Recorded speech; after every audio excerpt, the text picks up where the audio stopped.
Ladies and gentlemen, good day and welcome to the Q2 FY22 earnings conference call of South Indian Bank, hosted by DAM Capital Advisors Limited.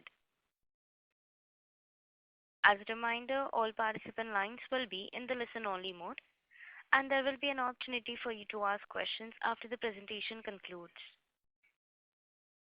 Should you need assistance during the conference call, please signal an operator by pressing star then zero on your touchtone phone.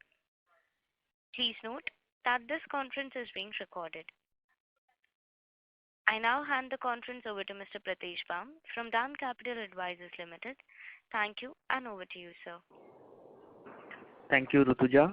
Hi, good morning to all. On behalf of DAM Capital, I would like to welcome the management of South Indian Bank, represented by Mr. Murali Ramakrishnan, MD and CEO, and other senior management team of the bank. We will quickly have opening remarks from the management, followed by Q&A. I will now hand over the call to Mr. Ramakrishnan. Thank you, and over to you, sir. Thank you. A very good morning to all of you, and thank you for joining us for the South Indian Q2 FY22 earnings conference call.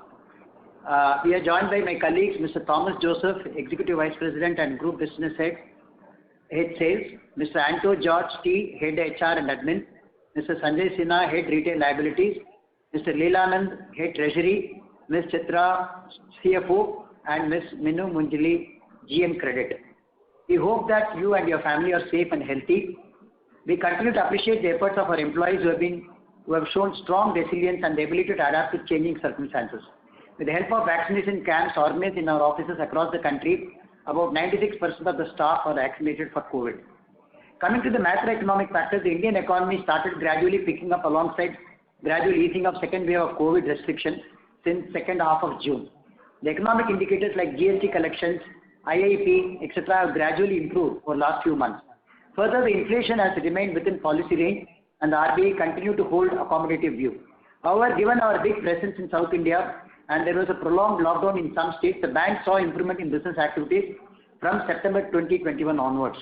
We are hopeful that the declining new coronavirus, accelerated vaccination drive, improved customer and business confidence, anticipated higher demand in the upcoming festive season, among others, will further enhance the pace of economic recovery in the coming months.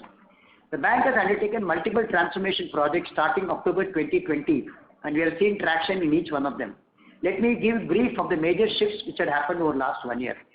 We have brought in the concept of vertical asset structure with dedicated product expert heading the vertical.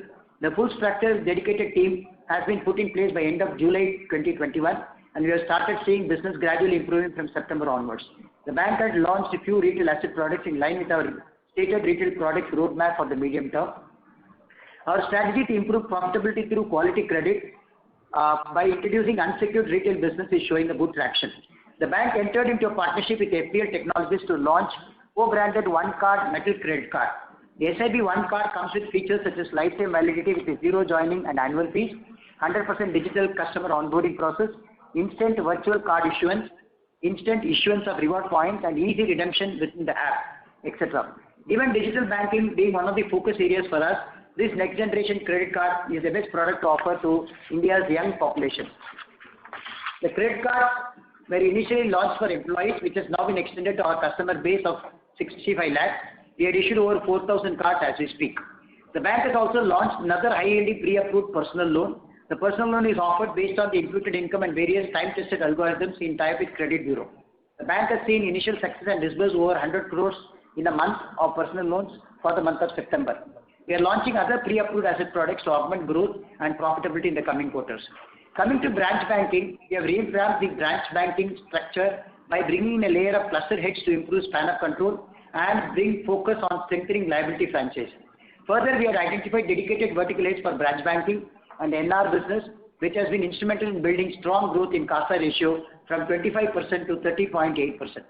The bank has also been empaneled as an agency bank by Reserve Bank of India to undertake general banking business of central and state governments on behalf of RBI. This will further augment our robust deposit base by tapping government business. As far as sales mix is concerned, the bank was predominantly sourcing its business through branches. Recently, we have started adding multiple sourcing channels, including network of direct selling agents, DSAs, and collaboration with fintechs to generate business. We have also launched our new CRM Next, which has capability to track potential leads end to end. This has helped us to track customers on all our digital assets, including SIB Mirror Plus mobile app and SIB AirNet internet banking for better and customized product offering. The bank has also incorporated subsidiary after required regulatory approvals, which is being used to create pool of direct sales team. Towards building strong infrastructure for a digital bank, the bank has set up strong data science team with domain expertise to do analytics in the area of assets, liability and collection. A comprehensive framework to monitor the quality of asset portfolio is being implemented with specific focus on early delinquencies, collection efficiency, etc. Pre-approved offers identified with low risk are also generated through use of analytics and in collaboration with credit bureaus. One of the key strengths of the bank is young and professional workforce. They have recruited over 1,500 employees across various verticals and roles. The bank has also implemented online LMS, that is learning management system for competency building of the employees. In order to motivate senior leadership, the bank has revamped its employee stock option plan and brought in the concept of talent pool to create bench for leadership roles. In order to improve credit monitoring, we have set up robust credit mid office group which tracks early warning signals through rigorous credit monitoring exercise. The team also takes care of pre and post disbursement activities, gaining better control over the entire loan cycle. Recovery has been key focus area of the bank. We have decentralized collection structure with dedicated regional collection managers for each region. Surface hub has been set up where preparation and approval notices are centralized for all regions, resulting in reduction in TAT from 60 to 90 days to around 30 days. The bank has achieved significant strides in digital banking backed by robust technology infrastructure and innovation. The share of digital transaction has been consistently growing quarter on quarter and stands at 92.1%. The mobile banking transactions volume has increased by 118% year on year to 46 million transactions and contributes about 96% of the total digital transaction volumes. We have been continuously ranked among top 10 digital banks by MIETY index. The bank has been forefront for its strong digital capabilities. This has been further strengthened by launching critical IT system including loan origination system in collaboration with Nucleus, experienced retail credit models, integrated treasury system with host of forex products, robust collection system with capability to assess collection efficiencies of agents, CRM Next platform with 360-degree view of the customer, and new SIB Mirror Plus mobile app for ease and convenience of the customers. We are seeing good progress in the transformation journey and are hopeful that with the conducive economic environment, we will be able to grow in the coming quarters if the headwinds of economy subside. Let me take you through key highlights of the operational and financial performance for this quarter. The total business for the bank stands at 1,45,149 crores as of September 30th, 2021. Advances were stable at rupees 58,309 crores. We have continued to grow our gold loan portfolio, registering growth of 11% year on year to 9,470 crores as of September 30th, 2021. The bank continues to calibrate and churn corporate portfolio with better rated corporates. The share of A and above rated corporates in large corporate book, that is 100 crores and above, improved from 56% at June 2021 to 75% at September 2021. During the quarter, we also launched pre-approved personal loans and achieved disbursement of 100 crores of personal loan in the month of September. And SME has also registered disbursement of over 300 crores in September 2021. Retail deposits rose by 10% year on year to 82,402 crores. CASA deposits increased by 17% year on year to rupees 26,773 crores, predominantly due to continued improvement in our savings account business, which grew by 18% year on year to 22,403 crores. CASA ratio continued to improve and reached 30.8% of the total deposits. Bulk deposits in tune with our strategy declined by 41% year on year to 4,437 crores, which is in tune with our strategy. NRE deposits, which has been growing steadily, rose by 6% year on year to rupees 26,823 crores and contributes about 31% of the total deposits. Low cost NRE deposits grew by 6% year on year to rupees 8,187 crores. The bank saw a robust growth of 29% year on year in our NRE remittance business during the quarter. Our investment book was at 23,056 crores, of which HTM category contributed to 17,302 crores, while AFS contributed to about 5,681 crores. The bank witnessed repages of 531 crores during Q2 2022, which were in line with the guidance given for FY 2022. Personal and business segments continue to feel the impact of the COVID.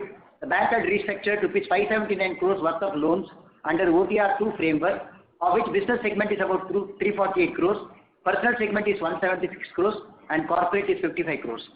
Following the unlocking and lifting of the second wave COVID restriction, the bank saw improvement in the collection efficiency. The overall collection efficiency for the month of July, August and September 2021 was 88.3%, 108% and 91.4% respectively. Gross NPA ratio improved by 137 bps from 8.02% as of June 30, 2021 to 6.55% as of September 30, 2021. During the quarter, the bank sold rupees 1,049 crores worth of loans to ARCs and was able to recover or upgrade 277 crores worth of NPAs. The net NPA ratio improved by 120 bps from 5.05% as of June 30, 2021 to 3.85% as of September 30, 2021. Net interest income for the quarter was 527 crores. Net interest margin was 2.52% for Q2 2022 compared to 2.55 for Q1 2022. The decline in the margin was predominantly due to a reversal of interest on account of NPA slippages of rupees 46 crores. Non-interest income decreased to rupees 99 crores. As per RBI direction, provisions for depreciation of investments amounting to 176 crores for Q2 FY22 has been shown under other income in the profit and loss account, which was originally classified under provisions and contingencies. Further, amount recovered from written off accounts of rupees 58 crores was reclassified under provisions and contingencies against previous year classification under other income. However, our core fee income increased by 27% year on year to 117 crores and other income increased by 7% year on year to rupees 98 crores. The said revised accounting norm has impacted our PPOP, which stands at 112 crores for Q2 FY22. Excluding a said amendment, operating profit would have been rupees 346 crores. Overall provisions increased by 19% year on year to 362 crores in Q2 FY22. These provisions include 269 crores towards NPA and NPI and standard asset provisions of 55 crores. As a prudent measure, the bank has made an additional provision of rupees 160 crores, which resulted in improved PCR from 60.11% as of June 2021 to 65.02% as of September 30, 2021. Had this additional provision of rupees 160 crores not been provided, the net loss of the bank would be only rupees 27 crores. PCR excluding write-off improved to 43.9% as of September 30, 2021 compared to 39% as of June 30, 2021. Our overall capital adequacy ratio improved to 15.74% as of September 30, 2021 compared to 15.47% as of June 30, 2021. While the Tier 1 ratio stands at 12.77% as of September 30, 2021.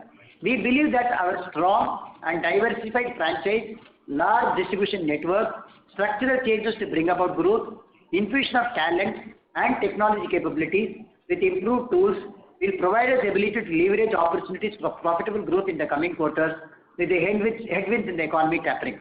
With this, I open the floor for questions. Thank you very much. We will now begin the question and answer session.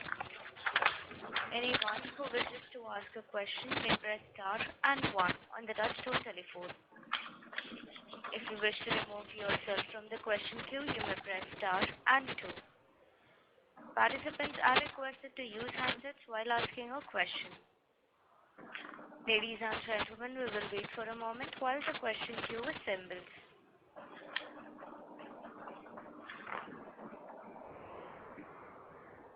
The first question is from the line of Bajrang Bafna from Sunidhi Securities. Please go ahead.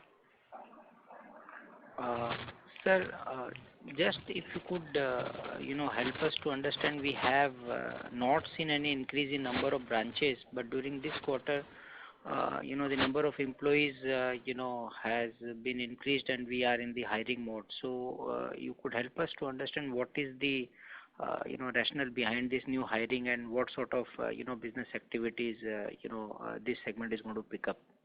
Right, good question.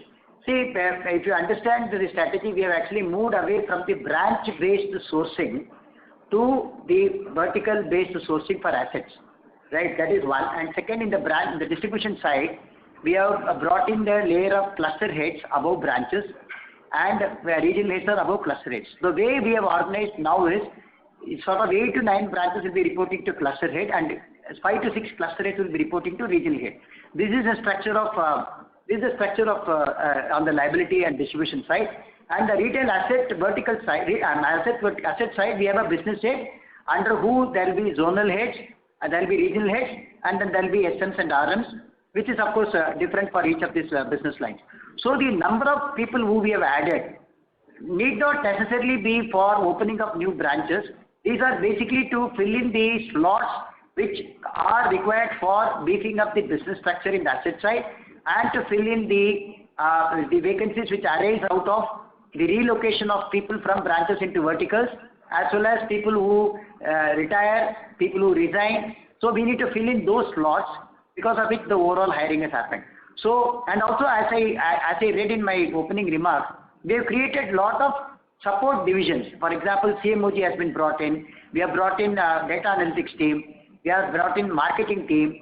We have brought in operations, has been separately moved as a control group. We have beefed up credit structure. So all these teams have been beefed up with manpower, so that these control groups and the support functions are in tune with whatever business strategy which you are articulating.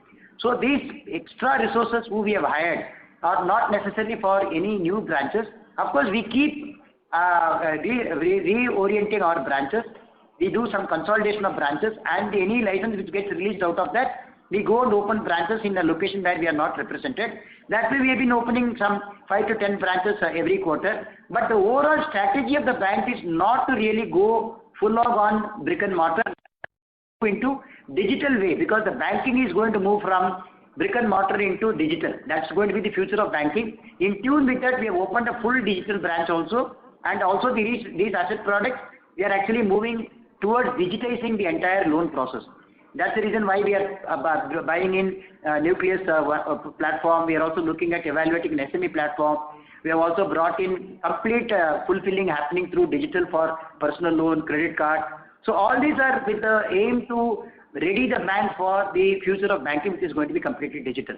So the conventional theory of recruiting people to go and fill up branches, that's not going to be seen, at least for some time.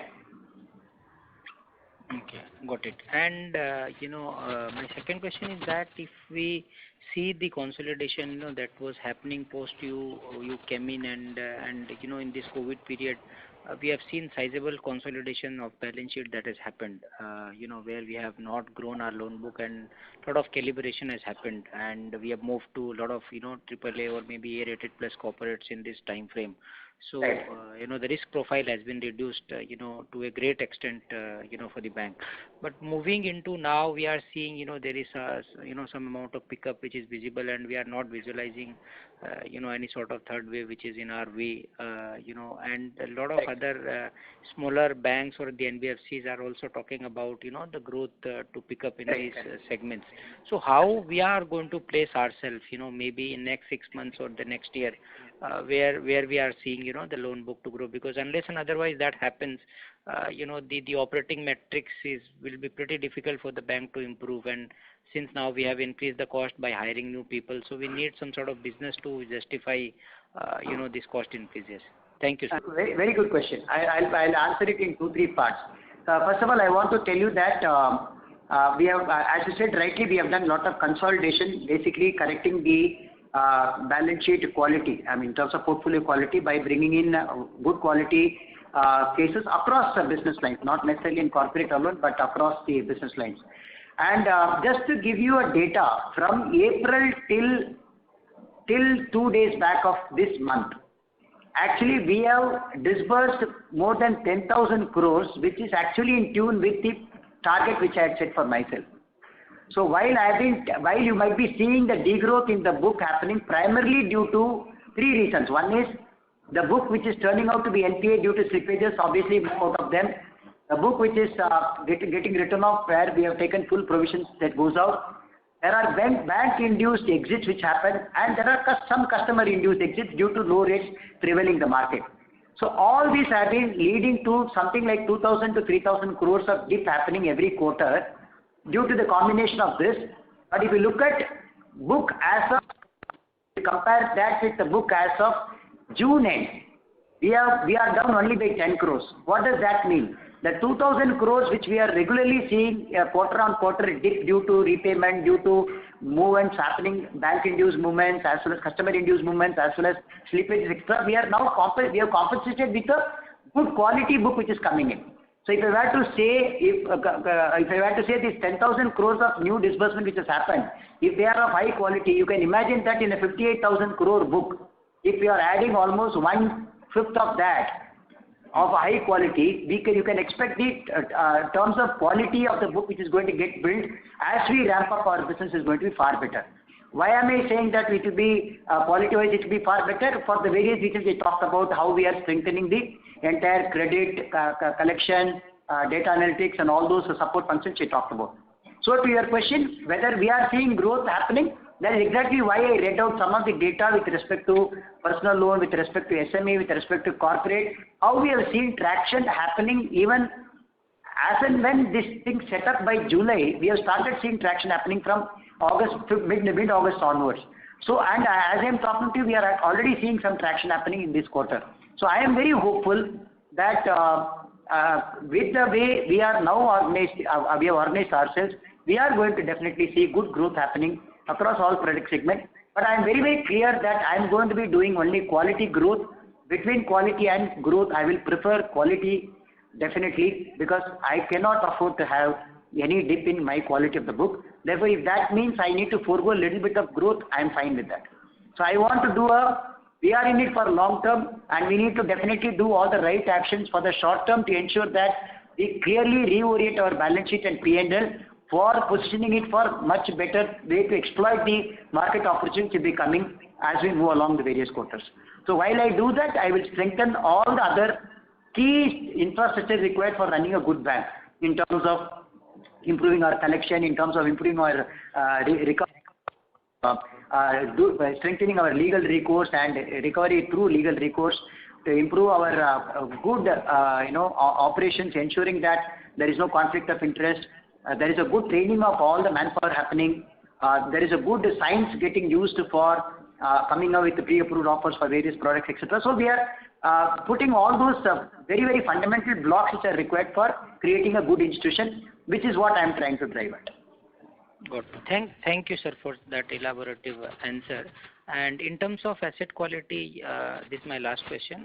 We have seen that last 2 quarters, as you highlighted, in the last con call also, is going to be a bit of on that side in this quarter. So thankfully, it has come lower than our expectation. But going into second half, how are you seeing now, in terms of asset quality, the things are going to look like, or in terms of... It will be, see, I don't want really double guess, because none of us know that what will happen 2-3 months down the line, because if you recall, when we were all talking in February, March, etc., we never anticipated COVID to happen. So while I don't want any mishaps to happen, but having said that, we'll continue to maintain that we are looking at slippages of 2,300 to 2,500 crores for the year. But I believe that we'll be erring on under promising and over delivering. Got it, sir. Thank you very much, sir, and best of luck. Thank you, sir. Thank you. The next question is from the line of Jay Mundra from B&K Securities. Please go ahead. Yeah, hi sir. Thanks for the opportunity, and congratulations on detailed disclosure. I also wanted to check, sir, 2-3 things. One, on asset quality, if you can give the recovery and upgrade and write-off separately for this quarter. Yeah. Any more questions, or you want me to answer now? Yeah. So then, sir, on this entire ARC transaction, I think this is what leading to this the negative in the other income thing, because you have made a treasury profit, and there is a forex profit also. Correct. But the treasury plus forex is negative because you have had a large hit on investment depreciation. Correct. And it looks like it is mainly from ARC sale. Correct. So if you can, maybe you can tie these things together, that what was the ARC transaction, how much, what have you got? First of all, I want to appreciate your incisive understanding, because this is something which actually I look forward to from good analysts. So First of all, I must thank you that you have really seen the numbers and really wish to place my appreciation, because this is something which people miss it, and they generally look at the final number and comment on that. I'm very happy that you actually looked into the details. So just to give you a sense of what actually we have done in terms of ARC, see, we have done 3 transactions of ARC sales in this quarter. Basically, in terms of total number of accounts sold, we have sold about 29 accounts, and we have cleaned up gross NPFs close to 1,049 crores, on which we had held a provisioning of 561 crores. So net NPA of this account sold is 488 crores. And we have got a sale consideration of 578 crores. Therefore, we have received a cash of 94 crores. And there is an investment in SR made of 484 crores. And therefore, we have made a provision of about 142 crores towards SR. So if I need to give you breakup of this, the gross NPA of 1,049 crores, what is the segment breakup? Corporate is about 899 crores, close to 900 crores, and B segment is about 149 crores, which is adding up to 1,049 crores. So this is the detail on the ARC, and we have done, actually there are 3 transactions, and of which 2 transactions were with multiple accounts, and third one is a pure cash transaction of only 1 account. So and therefore this provision which we have made of 142 crores, this is exactly like the way you put it. This is appearing in the other income, which is depressing the treasury income which has been made. That's the reason why our total income appears to be showing as a drop, whereas it is not as really so. Understood, sir. And then you can highlight, sir, how much was the recovery and upgrade and how much was the write-off, including this or maybe excluding this? Yeah. In total advances as of Q2 year end, Q2 end is at 58,309 crores. We have opening GNPA, we had about 4,677 crores. We had a fresh slippages in this quarter of 531 crores. We have recovered, GNPA recovery alone is 282 crores. And the ARC sale is about 1,050 crores. So we entered with a GNPA closing of 3880 crores, which is about 6.65% of my advances book. Right. No, so just to reconfirm, the recovery and upgrade, including cash recovery, was 282 crores. From the NPA accounts, we have also recovered from fully written off accounts. From GNPA recovery alone is 282 crores. Just to give you the overall correction, what we have done in this first half is what we have done for the full year of last year. Right. In fact, we have actually upped our target for the year for the team. We have already, initially only I gave 2 times the target, and now I have upped it even further. So we are actually, that team is really shaping up very, very well. And I am pretty hopeful that with good collection and recovery, you know that we can confidently go and build a quality asset book. Right. Okay. And when you say collection efficiency at 91% for September month, is this, the number looks slightly lower, right? Because we thought that everything would have normalized. You're right. Perfect. It's slightly lower. I think we need to up that. If you look at, for example, August, we have done more than 108% is what we have done. Whereas for September, it's little lower. These are all, you know that these aberrations will keep happening in the month. We will correct it. It's not something. What should be the normalized number? I understand it cannot go back to, let's say, 99, but what could be the, let us say. You need to look at this way. Basically, collection, if I were to really articulate the way I look at the whole collection is, there are 2 distinct ways of doing collection. One is the retail collection, the other one is the non-retail collection. Okay, retail collection typically happens through, in all the large banks and all the retail banks, it happens through collection agencies. And non-retail generally happens through employees who are doing those business. In this bank, we hardly had any agencies for doing retail collection in the past. So the entire team of collection agents actually doing collection, we have actually put it in place just about a few months back. So, and we have also beefed up with some of the best agencies who are doing excellent work for many of the large banks in the country. So that, and we have recently taken a collection and recovery head who has just taken a position just about a month since he had joined. So after he's coming in and he has got a rich retail SME collection and business experience. So with him coming in, lot of traction now we are seeing in the way retail collection is happening. Now we have just seen a very small output from this thing which has been set up. Going forward, we will definitely see lot of ramp up happening in collection front. As far as SME and of course a non-retail collection, it happens through employees. And there, as we have been talking, I have been doing a weekly review of recovery and collection where I look at SMA 0, SMA 1, 2 and NPAs, and that is something which the trigger is continuing even today. That's the reason why we are able to do very well in the collection and recovery front. So which I will continue to do, but we will definitely start seeing good traction happening in retail collection also. Particularly in retail collection, if we were to look at the component which is giving us a headache is in the area of LAP and home loan, which traditionally used to be a very decent book for many large banks. So we definitely need to correct our whatever we've been hearing on that side, which we have done on the sourcing side, and we will continue to do that. Now collection side we need to speed up so that we are able to manage it better.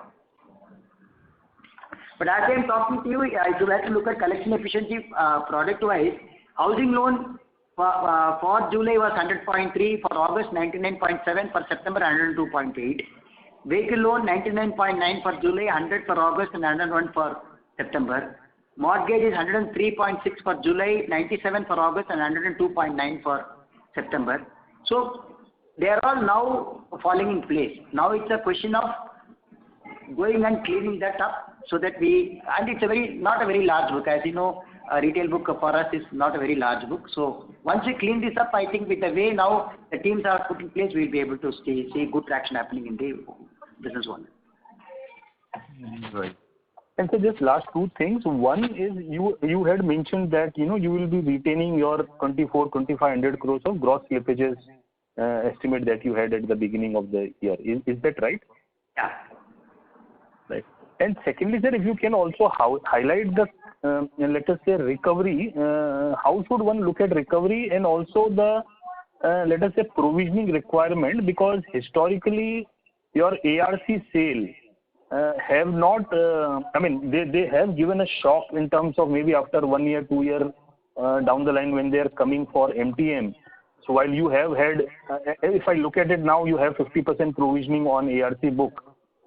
But what is your sense? Would this require some more provisioning as we go along, or how should one look at the recovery upgrade and the provisioning line item? Thank you. You are right. It's not only this bank's experience, it's been the experience of many other banks also in the industry, that ARCs for various reasons have not been able to live up to the expectations of the lenders.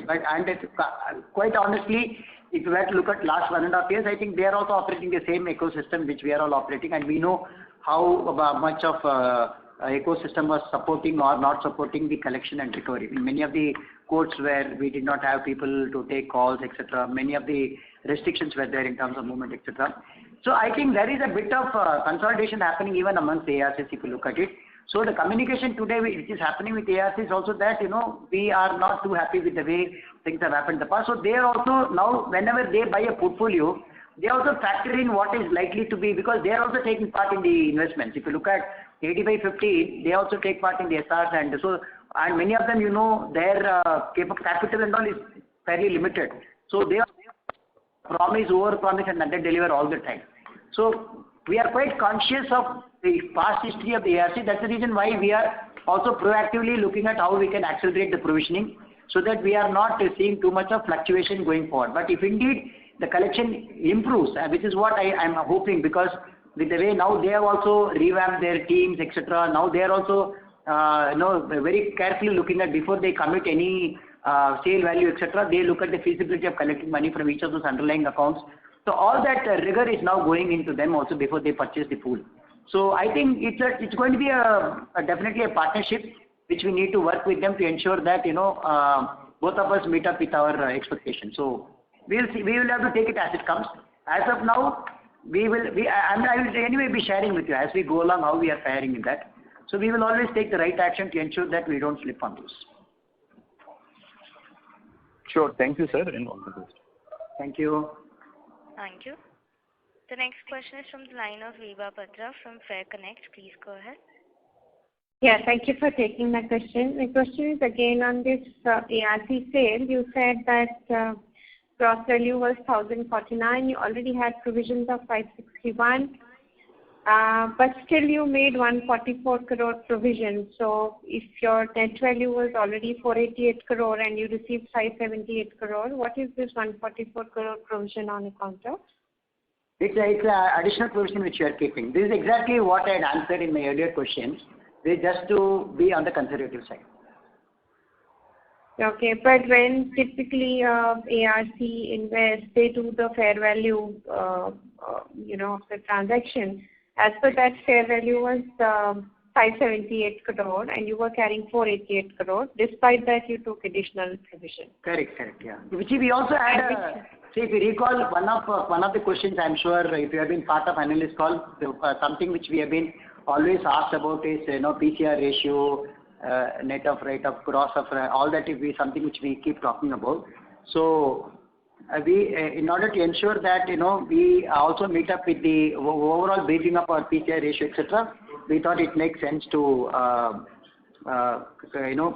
be cautious on this. So therefore we have provided extra also on this. Okay. And what is your sense on recoverability? One more clarification. One more thing which I need to tell you. The provision of SRs also, as you said rightly, it's all based on the net asset value declared by ARC. However, for the SR investments made after 2018, 31st March 2018, the provision for SR is done assuming that the loans notionally continue in the books of the bank. Okay. So, if they continue in the books and if they deteriorate and move into the next bucket, corresponding provisioning we need to keep. So this is as per the guidance. Therefore, 2018 it's been introduced from 31st March of 2018. So this is something which is in tune with that we have kept. Okay, yeah. Got it. And one last question is cash that you received on one account, 94 crore. What kind of a haircut was that, and was that one account? Sorry, 94 crores we have received. What was your question? You received a cash on one account, you said, no? You received 94 crore. I don't know if I heard it. You know that any of the ARCs, 85% of the consideration is by way of SR. 15% is the mandatory thing which any ARCs we have to pay as cash. It's not one account which got settled. Okay, got it. No. It is at 15% of 1,049 crores which we talk about. Okay. So the current book of NPAs that you have, what is your sense on recoverability from gross NPLs? Not over 1 year, say over lifetime.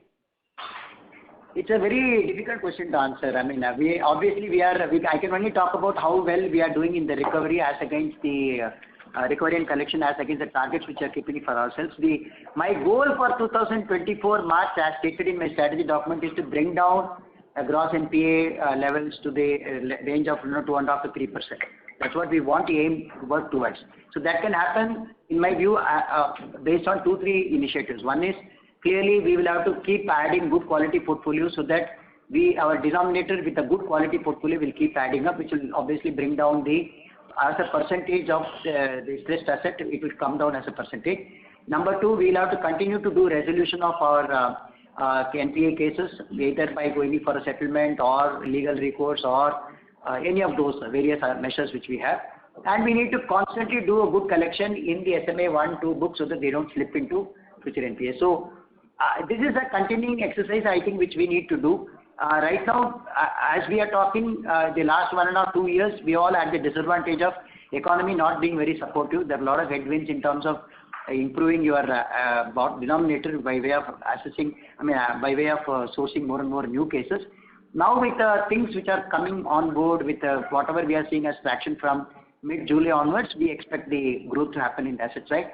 And with our emphasis on quality assets, we believe that denominator will be with a good quality assets coming into the book, and with the numerator getting cleaned up through various measures, overall GNPA management will keep happening.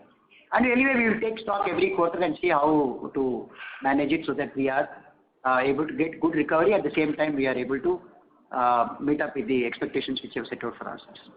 Okay. And your rating continues to be on negative outlook, and stress assets, they have given stress assets at 13% by adding, gross NPL, security receipts. When the rating agency did this, they did it before this quarter end. Now, but you should also recognize that rating agencies have maintained their rating.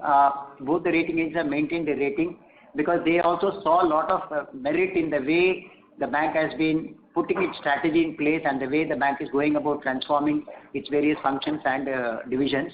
And therefore, they are quite happy with the fact that, the structures are in place and right action is happening, etc. So they, of course, they keep watching. See, all said and done, we are still not out of the problem. As I'm saying, this year also we are expecting 2,300 crores of slippages to happen, which means clearly we are in the midst of the storm as we are talking. So every quarter we are experiencing. Last quarter I had 800 plus crores of slippages. This quarter I am talking about 500 plus crores of slippages. Though it is lower than what we had originally envisaged, but still it is a high amount. Therefore, we are still in the midst of things. So till that happens, I don't expect them to be lenient towards this. They will continue to maintain it as negative, which is fair also from that side. Okay. And do you have a guidance for credit growth over till March 22 or? No, I don't want to give any guidance for credit growth because it's purely dependent on how well the market is reviving and what kind of quality assets are present in the market. We don't want to grow for the sake of growing. We want to really grow by acquiring good quality assets. Because I don't have the room to go and just increase my asset base. I need to do a good job of putting in right cases so that as a portfolio quality, I want it to move from whatever it is today to much quality level. Okay, thank you and all the best. Thank you so much.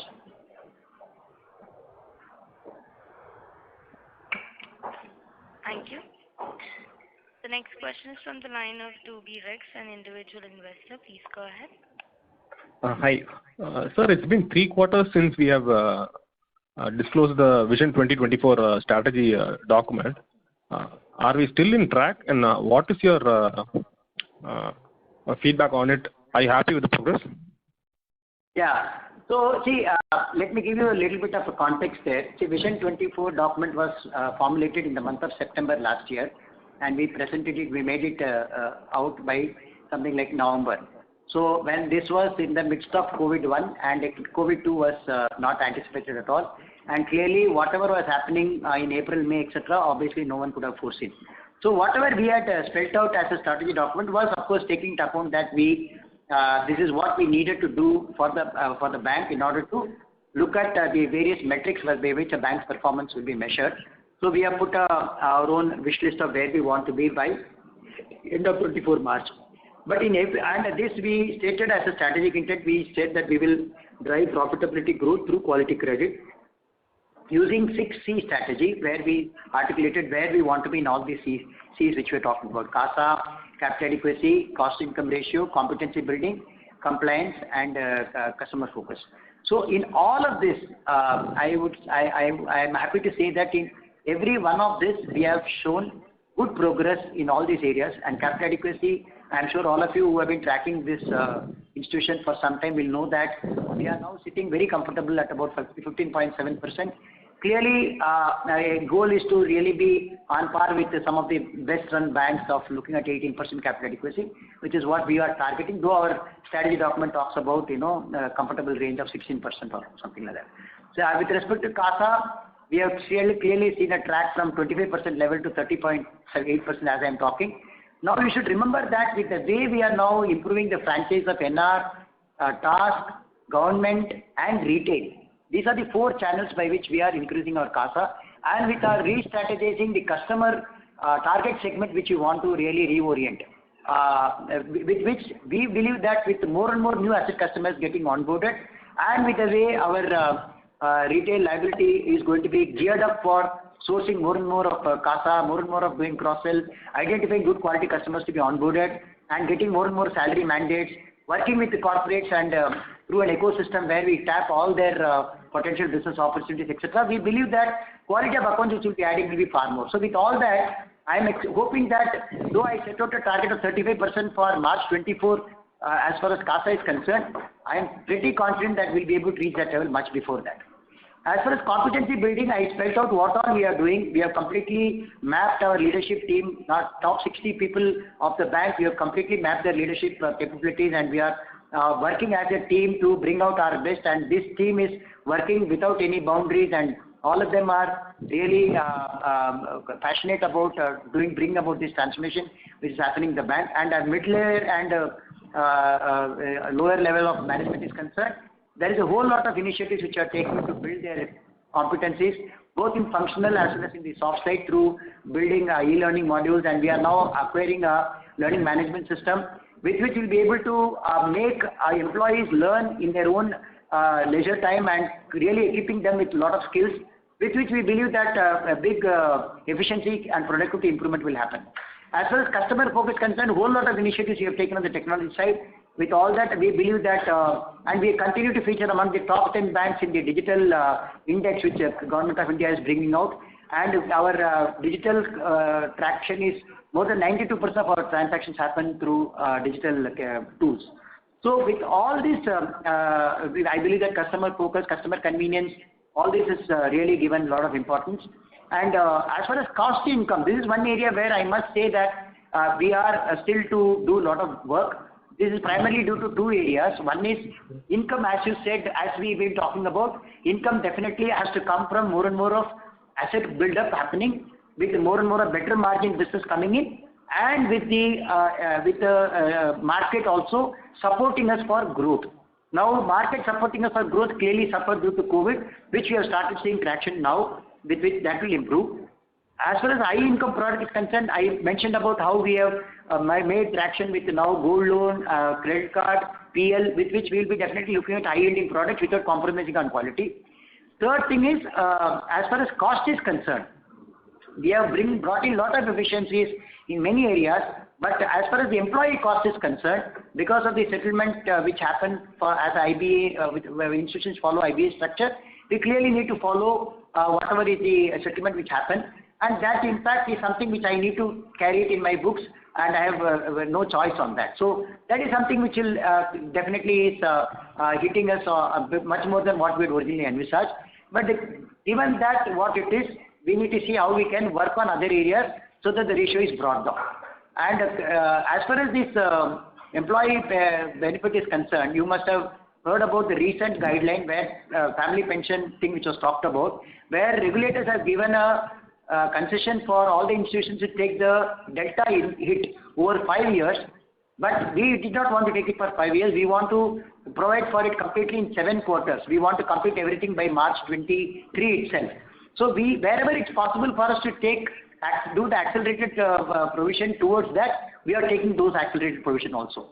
So the way I look at cost income becoming better and better is by improving the income on one side and being completely efficient on the cost side, by constantly working on leakage of income, constantly renegotiating with vendors, bringing in a lot of efficiencies, etc., and also doing a lot of sourcing through digital. Sourcing cost for a digital sourcing is obviously far lower than an employee cost, and we are also looking at DST, DSA models to bring down the cost of business. So with all this, we believe that even cost income will be brought under control, though it is a little longer journey, but we'll get it in. And as far as compliance is concerned, clearly I have articulated that we'll have zero tolerance for fraud, and that's something which we are going full hog. We are not compromising. Clearly we are seeing that in terms of the quick mortality, etc., coming down. We are also seeing very less number of cyber fraud, etc., happening. So I think all these are moving in the right track. So one word, whatever strategy which we set out to do, in all the areas we are seeing good traction happening. I think the team is doing a great job, and the team is motivated to really bring about this change. So I am quite confident that will be there. Of course, while doing all that, how do we fundamentally correct some of the issues which are plaguing the bank? That is something which we are clearly addressing it by taking selective actions every quarter. Towards that only this PCR improvement, gross NPA management, as well as the CASA growth and all other things, cost of funds continuously being brought down by efficiently deploying our resources and going and tapping all low-cost resources, etc. All that is being put in place. Thank you. Thank you for the detailed answers, sir. Sir, regarding the hiring, is most of the hiring done, or will the trend continue, sir? We have done whatever is required for hiring for the various verticals and business groups, we have done the hiring. There is a little bit more hiring which we need to do on the control group, especially on the credit side. Now with the traction happening in the number of applications which you are getting, particularly in the business segment, etc., we believe that we need to equip the team with a lot more resources. That is something which we are doing. So we are giving increasing skeletal number of resources for some of the key control functions like collection, credit, legal. These are some of the areas where we are recruiting now. Otherwise, business side, more or less we have done. Most of the other recruitments will anyway happen through DST, DSA, which is essentially for sourcing. May I request Mr. Rex to please rejoin the queue? We have participants waiting for their turn. Thank you. Thank you. The next question is from the line of Prabal Gandhi from Antique Limited. Please go ahead. Yeah, thank you for the opportunity. Sir, am I audible? No, you can come a little closer and speak. Probably not very clear. Is it better, sir? Yeah, better. Yeah. Sir, on the slippages side, we have seen higher slippages flowing from the agriculture side. So if you can explain that. We have around 5.5% slippage from the agriculture side. But if you look at the overall slippage, it's a very small amount. So we are not really concerned about it. But to answer your question, these are all basically the KCC. KCC, as you know, we actually, in fact, I would say most of them are due to KCC. And KCC also, why it is happening is that you know that interest dues, etc. We have given them a very long, as part of the bank's policy, we have given them very long time for repaying those interests. So I think from 360 days is what we had kept originally, and then it was extended to 720 days. And this is basically due to the floods, etc., which happened in Kerala. Many of them got hit badly due to consecutive havoc due to natural calamities, etc. So, but having said that, I think there is a good effort being put in by the team now to go and recover from KCCs. As I am talking to you, Q2 we have seen good traction happening. Frankly, I was anticipating much more slippages there, but the team was able to actually bring it down. So the good news is that we are seeing traction happening even in the collection from those accounts. But the flip side is that they got really impacted due to floods and consecutive natural calamities happening in Kerala particularly. And this being our largest region where we have done a lot of more than 50% of our sourcing, clearly this is something which is impacting us. But if you look at whether it is really worrying me, because in the overall scheme of things it's not very large. Sir, and on the coverage ratio, so according to us, what would be appropriate coverage from the See, we are talking about a PCR excluding write-off. We are currently at about 43%. See, quite honestly, this is something where I clearly feel, I don't want to give a guidance, etc. But my endeavor is to take it to 50% level. But I don't want to commit a timeline by which I will do, because this is purely dependent on how well the market is going to be responding and how well the opportunity for business is going to happen. So if I keep adding more and more of good quality cases, etc., clearly and if the market is conducive, then we may not see too many slippages happening, in which case our provision can come down. So as I am talking to you, if you ask me, my wish is to take it to 50% level. Sir, can you share the segment-wise PCR so that we have a better understanding of the book? I don't think I'll have a segment-wise PCR. No, I don't think I'll be able to. Maybe we can. Yeah, sure. I'll take it offline. Right now, I don't have. That's something. Sir, just last one question. So you shared your disbursements of 10,000 crore in the first half of this year, which amounts to around 20% of the starting book. But if I compare across segments, we have seen a decline across every segment, whether it is retail, whether it is business loans. So if you can share the disbursement breakup also, then we have a better understanding of how the growth is going to pan out. Because the repayment pressure seems to be quite strong for us.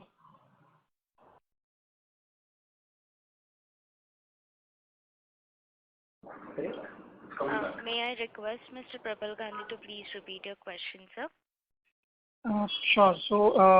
So I was asking that the disbursement numbers that you shared were around 10,000 crore for the first half. So if I compare it on the original loan book, the starting loan book, it comes to around 20%. But across the segments, we have seen a decline in loan outstanding. So if you can share the disbursement breakup across segments, then we can have a better view of where the growth is going to flow in from going ahead. I'll tell you where the growth, basically this, if you look at even this growth which you're talking about, it's primarily has happened with a little bit of traction started happening from July onwards, because the entire team was set in place by the end of first quarter. So to that extent, the ramp up is happening. I mean, the growth has come predominantly in the last 1.5 months of activity. As I'm talking to you, retail anyway, the numbers etc. they shared. We have touched about 100 crores of personal loan per month only in the month of September, and we are talking about credit card etc. being a very small number.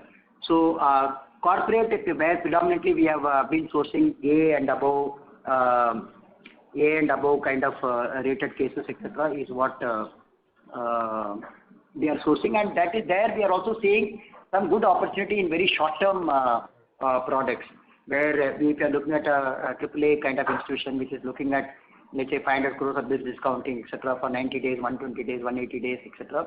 Even those are, and it's a repeat business, and that is something which is helping us also to have source a better quality case and with a potential for earning. Since as a bank we still continue to carry surplus, our CD ratio is quite low, so therefore we still have surplus. So we are clearly looking at opportunity to deploy this wherever we are seeing credit wise it's meeting our standards, and delta profit wise it will be giving us this thing. So predominant this thing has happened from corporate, gold, business segment. That these are the top 3 segments. Sir, and since you mentioned about the surplus money that we are having, can you share your outlook on margins in the medium term and the near term on NIM? See, margins, frankly, the margins in the market today is extremely low. Market is actually following predatory pricing. We are looking at SMEs being offered 7.5%. Corporates are asking for rates of 5% and 5.5% and 6%. So if you are expecting margins to improve, I think even the larger banks, by virtue of their book size being very large, the incremental business margin probably may not be moving the needle at all. So therefore, for a bank of our size, etc., clearly margin is something which is going to suffer for some time. So I'm not really keen to give a big guidance, etc., because today we are not in a phase where sensible pricing is happening. So I'll continue to earn whatever 2.6, 2.5, 2.6, 2.7% kind of margin, because retail which I'm doing currently at, let's say, 12, 13, 14% with a better quality, but the data which gets added through retail is a very small portion considering the overall book size. So unless you really see market helping us to really ramp up retail in a big way, which is also comparable to the book size, then you will see the overall margins moving much better. But as of now, my margins are clearly on the lower side, primarily because of retail just started to showing some traction, and we are looking at quality. Therefore, we don't want to compromise on quality. Therefore, we are and we have surplus. Therefore, we are using that to really build a good quality asset, though it may be a very short-term kind of product. But we want to ensure that quality doesn't suffer. That's where it is. Got it. Thank you, sir, and all the best. Thank you. Thank you. The next question is from the line of Saket Kapoor from Kapoor Company. Please go ahead. Yeah, Dhanyavad sir, and Namaskar sir. Thank you for this opportunity. Sir, as you have explained that a lot of effort has to be put to rationalize much more of our operating cost also. So what should be the trajectory going forward? Because if we compare your other operating expenses, they are not commensurate to our income. They have gone up disproportionate to what the income has been. So how would you explain this, and going forward, what should be the trajectory on these other operating expenses? See, if you look at this is what I had explained earlier also. Cost income will start becoming, the better run banks are obviously operating at a level of 45% and below. So when we look at our own cost income, but for the fact that we have taken accelerated impact of FPF, etc., which we wanted to provide it in next 7 quarters instead of 60 quarters, which the regulators have given us. If you back calculate that, we would have been at about 53%. So as against, whether 53% is comfortable, I'm not comfortable. Obviously, I want to bring it down below 50% and I want to bring it down below 45%. That can happen only when the denominator also starts going up. Why will denominator go up? Only when the market becomes conducive for you to do more and more asset business, which is what we started seeing traction in the last 1.5 months. So I think we need to have patience to ensure that we keep building good quality assets, which will start improving our overall income, and we also need to tap all the opportunities which are there, and we continue to rationalize our cost by bringing in more and more efficiency. See, we also added manpower, we have also added few lateral resources, we have also taken the hit of the IBA the negotiation, etc. All that has started reflecting only this year. So with all that, your cost is clearly appearing to be on the higher side compared to the potential of income, which otherwise in a normal year we would have seen a proportionate increase in income happening. But due to economic situation, due to our own situation, we were also cautious in not wanting to grow just for the sake of growing. We want to first set the infrastructure right so that we don't err on the quality again. Therefore, that kind of restructuring required about 5 to 6 months to put it in place. And once we put that in place and with the people taking positions, etc., we had about 1.5 to 2 months in this quarter to start showing some results. So, which is now what we are seeing. So I will be happy if I can bring it down to sub 50 ASAP, and my goal is to bring it below 45 over a period of time. Sir, on the slippage front, you have told that this year also we are anticipating 2100 to 2400 in totality, out of which 1300 is what we have provided for the first half. This is what the guidance should be, sir? Correct, yes. So going forward also we are expecting... We continue to hold that guidance, though we have actually seen lesser in Q2 compared to what we had envisaged. We had envisaged 650 crores, we ended with 530 crores. Okay, so the second half also similar numbers only we are expecting at least. Whatever whatever 2,300, if you ask me 10 times also, I will say the same thing. Right. We are giving guidance of 2,300 to 2,500 crores for the full year. We don't want to over-promise and under-deliver. We will try our best to bring it down, but I don't want you to reckon that at this stage. Sir, taking into account that since the pain is not out of the system, how long will this wait for your shareholders, sir, who have entrusted? I can understand, sir, that you have a Herculean task of first cleaning up, then realigning things, then looking at cost, and then creating profit. First, we are at the bottom to receive anything. If you take the structure, it is first your business, then your customers, then your staff, and whatever would be left after that would be attributable to your shareholders. So, to sum it up, sir, what kind of journey are your investors looking forward going forward? You have given a timeline of 2024 and all. Very valid question. Frankly, it's a very good question, and whatever you must certainly acknowledge that whatever we are trying to do is basically to build an institution which can work very efficiently over a period of time.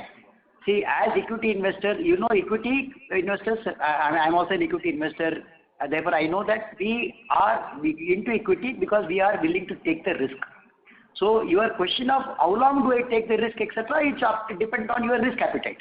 So therefore, if you are asking me as a person who is driving this institution, what is my goal? My goal is to turn it around and build an institution which has got all the right ingredients so that it can continue to produce lot of profits over a long period of time. But when an institution has been set up in certain way and it has been delivering profits for some time, but due to various other things, when it's going through down phase, precisely we are talking at a stage when it has seen the bottom, when it is seeing the bottom. And Market is also not helping us because economy has also not been doing well for the past 1.5 years.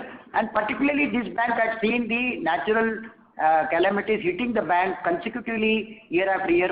Therefore, this state which has where 50% of the branches are present hasn't seen a normal year for more than 4-5 years now. So you are talking about an institution which has not seen a normal year for 4 to 5 years, because of which a lot of things have happened in the portfolio. Now a person trying to come here over last one year, trying to pick the basic building blocks and put them in place and starting to accelerate the engine and carrying it forward to arrive at a speed of what anybody would expect is going to take some time. Now I really cannot answer your question how long you need to wait. My idea is not to make you wait for long. My idea is not to make you wait at all. But it's not something which is going to happen in 1 day or 1 month or 1 quarter or 1 year. It is a journey, because if anything which can happen in 1 day, 1 quarter, it can also go down in 1 day and 1 quarter. That is not something which we are trying to create here. If I want to just show some this thing, if you can go and distribute money and you can show asset growth, and then you are happy about the NPA coming down because percentage wise it will be coming down, but then it will create a lot of pain for many quarters to come. Therefore, I don't want to take any shortcut here. I want to really put a good building block. Now I think you have been patient enough till now. Just endure for some more time. I'm sure you will not repent it. That much I can tell you. Correct, sir. So we can understand your detailed point on the same. Right. So we hope that your thought process and the steps which you are taking do bring out the changes. So what we are seeing currently is that key players, technological players like Paytm and all, they might be turning out to be competitors, and also they would be the people who would be looking for franchises like you to take your credit liability and create that, use the technology of and going with lending and all in that way. So going forward, any tie-up or anything of that where you can leverage your book and create that partnership with leading institutions or with a tech player, as has been the case in other geographies of the world. So any thought process on that, or we are totally looking at the traditional? Actually, we have made a good headway into it already. You are perfectly right. I appreciate your understanding that this is exactly the way forward. We shouldn't really look at fintechs as competition. We should look at fintechs as partners.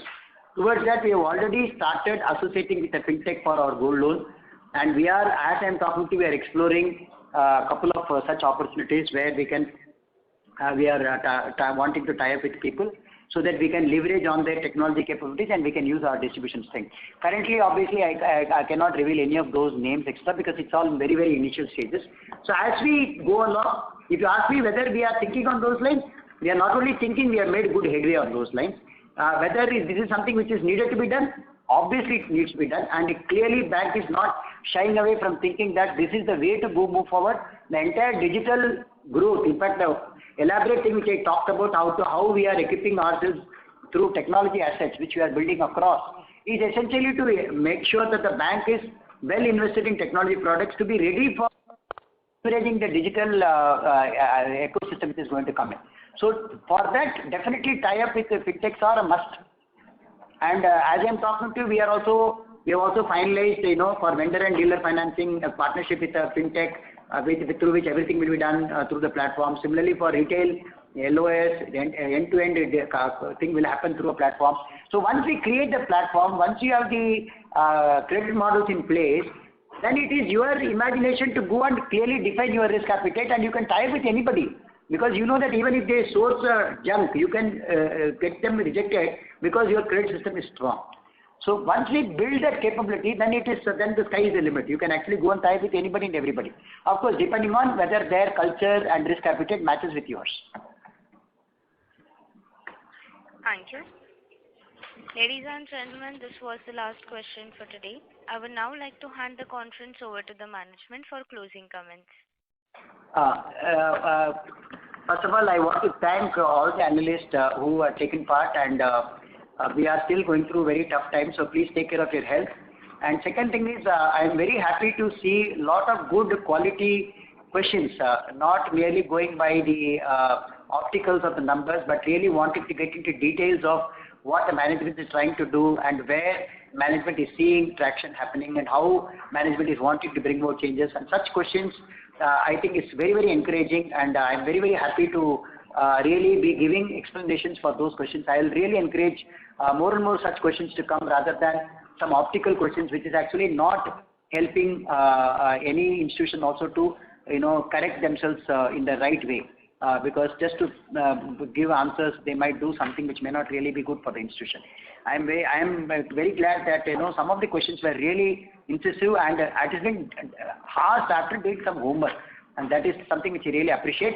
And I continue to reiterate that we will be as transparent and as open as possible, and we will share whatever we think should be shared with you, and wherever we believe that it's something which is going to happen based on our reasonable judgment, we are reiterating them, and wherever we believe that we assess something but which is not happening the right way, we will be open to coming and sharing with you in all faithful and honest disclosures. So I will continue to be engaging with you, and once again thank all of you for taking your time out and helping us to elaborate and explain these numbers. Thanks a lot, and take care of yourself. Bye. Thank you. On behalf of DAM Capital Advisors Limited, that concludes this conference. Thank you for joining us, and you may now disconnect your lines.